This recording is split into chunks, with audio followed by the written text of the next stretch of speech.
Oke, Alhamdulillah. Assalamualaikum warahmatullahi wabarakatuh.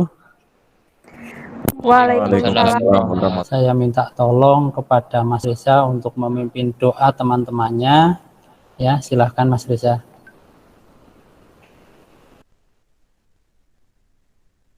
Mic-nya belum on Mas Reza. Untuk mengawali kegiatan pada siang hari ini, mari kita berdoa menurut agama dan kepercayaan masing-masing. Doa dipersilahkan. Selesai. Bagaimana kabar hari ini, sehat? Alhamdulillah luar biasa. Alhamdulillah luar biasa sehat ya. Saya presensi dulu, Mbak Dea hadir. Hadir, Pak. Oke, hadir. Yang pertama saya berpesan karena kita masih dalam masa pandemi ya, walaupun sudah mulai zonanya kuning, tetapi tetap kita harus menjaga kesehatan dan jangan lupa prokesnya harus selalu diterapkan seperti itu. Saya akan mereview materi sebelumnya ya. Kemarin kita sudah membahas tentang bagaimana cara kerja sistem starter secara umum. Yang pertemuan hari ini nanti kita akan membahas masuk ke komponen sistem starter, yaitu solenoid starter atau Oke, ada pertanyaan tidak? Silahkan. Itu bending starter kerjanya gimana, Pak? Bending starter cara kerjanya bagaimana? Bending starter itu cara kerjanya sama seperti kalau kita belajar cara kerja dari relay, kan indikator capaian kompetensinya. Yang pertama menerangkan cara kerja solenoid starter, yang kedua menyusun langkah-langkah pemeriksaan dan perawatan solenoid starter. Sudah menyiapkan alat tulis belum? Sudah, Pak. Sudah, Pak. 3.3.2 melalui telaah video, peserta didik menyusun langkah-langkah pemeriksaan dan perawatan solenoid starter dengan teliti, cermat, dan tepat sesuai dengan SOP atau standar operasional prosedur. Semangat pagi. Pagi. Oke, luar biasa, sudah semangat ya. Di hari ini kita akan belajar solenoid starter jalan tol ya. Jadi listriknya bisa berjalan cepat dan tepat gitu ya. Cepat ya cedak gitu. Jadi tidak terlalu jauh sehingga listrik itu bisa cepat mencapai beban dan tanpa hambatan, harapannya seperti itu. Jadi nanti didapatkan nyala dari beban bisa lebih bagus. Kalau jadi problemnya mobilnya dari Pak Imam ini adalah starternya bunyi cetek, berputar sejenak tetapi langsung mati dan tidak nyangkut. Mungkin hanya berputar 1 atau 2 detik saja, seperti itu. Bisa diterima ya? Oke, baik. Yang berikutnya saya di siang hari ini akan membagi kelompok ya. Ada 6 siswa, saya bagi menjadi 3 kelompok. Langsung menuju ke materi solenoid starter atau sering disebut dengan magnetic cloud. Bisa kita lihat di depan ya, ada beberapa nama komponen dari solenoid.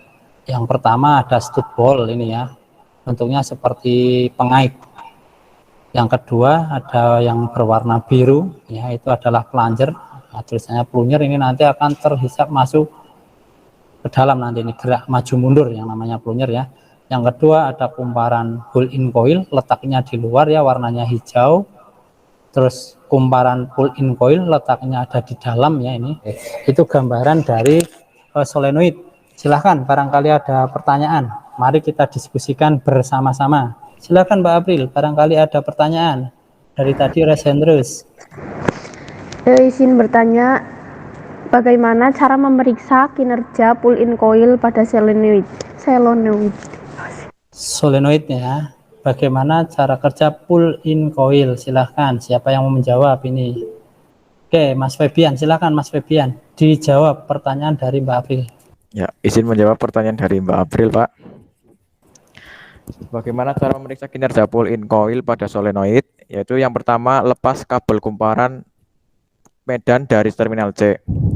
Yang kedua, hubungkan positif baterai ke terminal 50 dan negatif baterai ke terminal C dan bodi. Yang ketiga, gigi pinion harus bergerak maju. Jika tidak bergerak, ganti solenoid.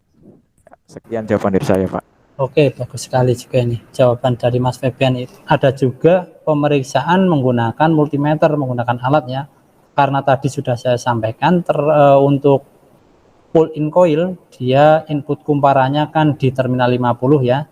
Masuk ke dalam kumparan, keluarnya ke terminal C ya, ke terminal C. Berarti kalau menggunakan multimeter nanti dihubungkan antara terminal 50 dan terminal C, probe-nya ya, probe di multimeter, posisikan selektor di bus ya.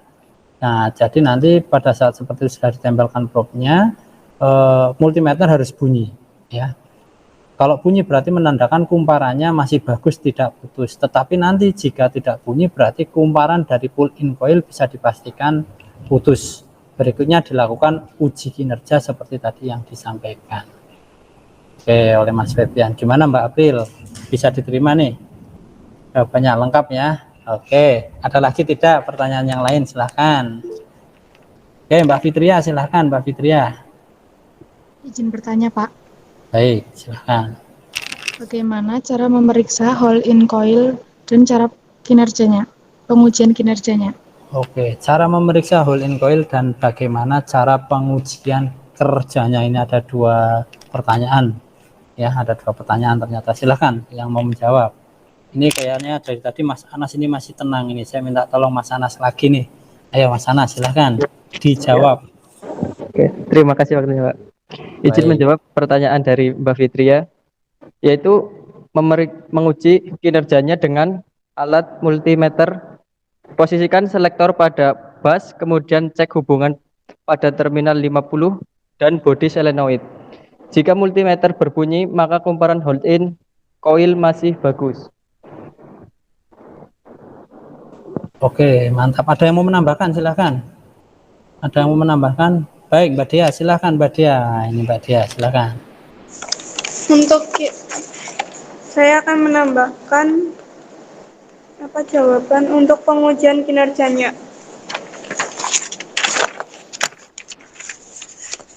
Yang pertama, lepas kabel kumparan medan dari terminal C. Yang kedua, hubungkan positif baterai ke terminal 50 dan negatif baterai ke terminal C dan bodi. Yang ketiga, gigi pinion harus bergerak maju. Jika tidak bergerak, ganti solenoid.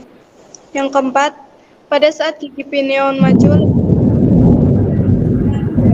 Yang kelima, gigi pinion harus tetap maju. Jika gigi pinion kembali ke posisi semula, ganti solenoid. Oke, tadi terputus karena ada suara petir ya, ini gangguan ini petir. Tapi saya menangkap jawaban dari Mbak Dea, artinya pemeriksaan hole-in coil ini masih serangkaian kinerjanya ya, untuk kinerja masih serangkaian dengan pemeriksaan pull-in coil. Pada saat posisi start, kita lihat yang warna merah ya, harus menuju terminal B, kunci kontak, kemudian ke ST, kunci kontak menuju ke terminal 50 ya. Yang warna merah ya, nanti dia menuju ke dua buah, adalah input dua buah kumparan. Yang warna merah adalah pull-in, yang warna pink adalah pull-in coil. Bisa dimengerti ya. Pada saat seperti ini, nanti pull-in coil menuju ke terminal C, menuju ke motor starter. Mari kita berdiskusi bersama untuk menyelesaikan LKPD yang sudah saya berikan dan untuk memecahkan problem yang tadi di awal sudah saya berikan. Silahkan bisa masuk ke grup kelompoknya masing-masing. Silahkan Mbak April dan Mas Reza untuk mendiskusikan LKPD-nya dan pemecahan masalah untuk pemecahan masalah untuk problem yang terjadi. Bisa didengar suara saya? Bisa, Pak. Baik, silahkan. Kira-kira LKPD ada nomor 1, nomor 2, nomor 3 dari gambar itu apa ya? Silahkan dikerjakan, didiskusikan. Silahkan saling bertanya jawab ya, antara Mbak April dan Mas Reza. Silahkan. Itu kayaknya nomor 1 itu ya. Nomor 1 pull-in fungsi menarik plunger dan tuas mendorong pinion gear terhubung dengan flywheel. Benar banget. Kayaknya nomor 2 itu si pelajar agar tidak kembali starting. Oh ya, berarti yang nomor 3 itu plat kontak berfungsi sebagai menghubungkan antara terminal 30 dan terminal C. Bekerja pada saat kumparan pull-in coil bekerja atau plunger tertarik penuh. Berarti keluar dari grup ini ya, nanti kita ke grup utama lagi, kita bahas pemecahan masalahnya. Seperti itu ya. Baik, Kak. Iya, Pak. Oke, baik. Mari ke grup utama kembali. Nah, tadi saya masuk di grupnya Mbak April dan Mas Reza ya. Itu asik sekali, diskusinya asik sekali. Jadi dari hasil diskusi yang sudah Anda laksanakan semuanya ya, pastinya sudah punya sudah punya gambaran pemecahan problem ya, penyebab pemecahan problem atau kasus yang saya berikan di awal. Oke, silahkan per kelompok satu persatu nanti menyampaikan hasil yang sudah Anda dapatkan dari diskusi tadi di kelompok, silahkan. Untuk dari kelompok kami, jika melihat gejala yang timbul kerusakan pasti pada hold-in coil, karena bunyi cetak bertanda pull-in coil bekerja dan ada sedikit putaran menandakan arus listrik sampai memotong starter. Tetapi hanya sebentar karena tidak dipegang oleh hold-in coil. Tindakan periksa kumparan hold-in coil dan kinerjanya jika rusak diganti. Oke, Bisa, jadi Pak. jawaban yang paling tepat di kelompok 3, luar biasa kelompok 3. Kita kasih A+ tepuk tangan. Yang berikutnya saya adakan post test. Silahkan Anda cek di chat ya. Di chat saya sudah memberikan link untuk form ya, post testnya. Silahkan Anda kerjakan, tidak usah terlalu lama, cukup 3 menit sampai 5 menit saja. Saya tunggu, silahkan. Mas Febian baru mendapatkan poin 5. Oke, yang kedua. Nah, ini poinnya maksimal ini 100 ya Mbak Dia, luar biasa ini Mbak Dia. Baik, kira-kira ada pertanyaan tidak dari materi-materi yang sudah saya sampaikan atau yang masih sedikit ragu-ragu? Silakan, ada tidak? Tidak sepertinya, Pak. Baik, saya minta Mbak Fitria untuk menyimpulkan kegiatan pada siang hari ini. Kesimpulannya, bagian-bagian utama motor starter konvensional ini adalah solenoid.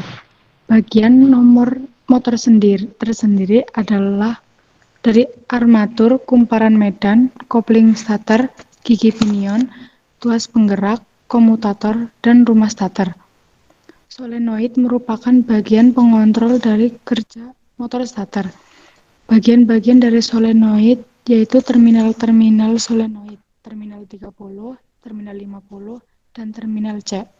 Pada model tertentu, kadang terdapat terminal B, plat kontak, kumparan pull-in coil, kumparan hold-in coil, plunger, bekas pengembali, pengait tuas penggerak atau stud ball, dan bodi solenoid.